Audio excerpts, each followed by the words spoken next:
Hi, folks. This is Don Meissner and Linda McQuinn with the North Country Fishing Report. And not long ago, I did a report about Bill Losey's fishing camp for kids, and I wanted to get Linda's take.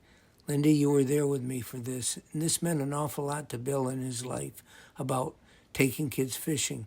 So I want you to give your take on what you saw with the kids, because we talk about fishing tournaments and we think about competition.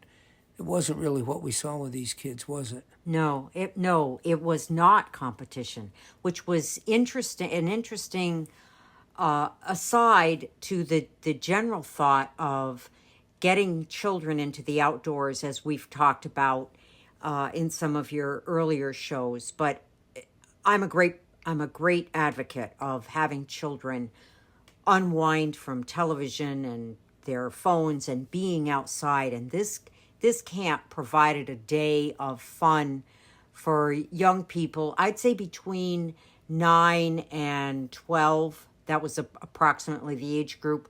I was intrigued with watching these children, how they interacted with each other, and how they were just so eager to help each other when they needed some help.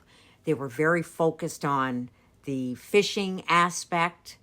They were focused on watching everything happen. But something that I found fascinating was the patience with which these young people just stood around the pond with their rods. And of course, when we first got there, initially the fish were biting, and I mean they were really biting. But then as the day progressed, the bite was not as rapid. It was not as quick. They weren't getting the immediate results that they had been getting earlier in the day. But still the patience was there. The patience to stand and wait and watch and observe. And they just would not move from their spots. Occasionally they would change a spot, but for the most part they could not be drawn away from the sides of the pond where the water was there and the bullfrogs were there, and they were having a great time. Now, here's something else that was very intriguing to me. We broke for lunch, and of course, they also had ice cream, and it was a fun day.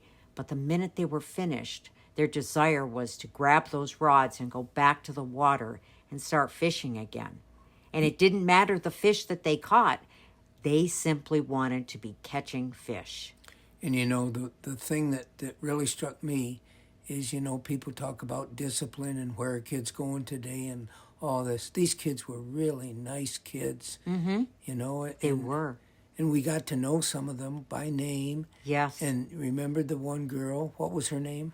I believe her name was Adelia. I hope I'm pronouncing it correctly. Yes, she caught the first fish of the day for everybody. Mm-hmm. And I was helping her. I was putting a worm on for her.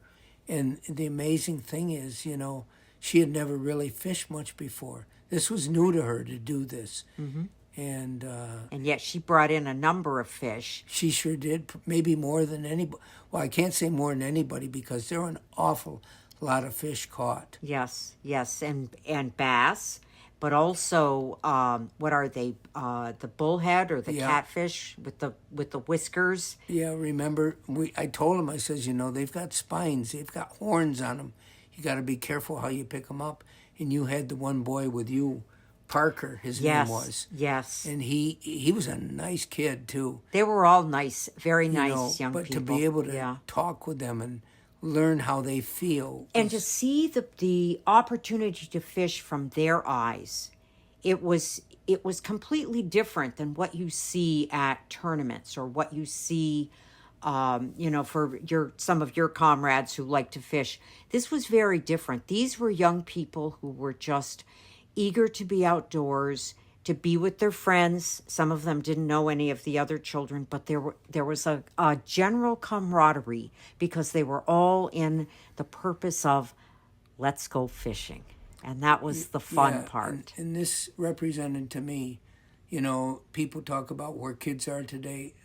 I was really impressed with these kids for the type of people they already were, not just developing into. A lot of times people, I think, think of kids like this. They think they're incomplete humans, that they're developing. They aren't there yet. But to listen to how Their- they think and Their talk. observations on what was happening, their observations on just the basics of getting a fish off the hook, putting the worm on the hook. Speaking of that, remember I started to say before, Parker, I told him about the spikes, or whatever you want to call them, the horns we call them when I was a kid, that you got to be careful. That he got one of those horns, went right in his hand, and it was Yes. really bleeding, and you went off and got him first aid kit, and but he wasn't concerned. No, and he wasn't deterred. He was back fishing Yeah. almost immediately. Yeah. Yes. Yeah, they were. So anyway, I thought that was great. It was a great day, and I guess perhaps the final thought for your listeners would be this. One of the ways you can help children develop is to take them into the outdoors and let them experience the fun of catching fish, catching bullfrogs, playing in the mud, whatever that looks like. I think they need to become more grounded to what's around them. I do too. Thanks, Linda. Till next time, folks, this is Don Meissner and Linda McQuinn with the North Country Fishing Report.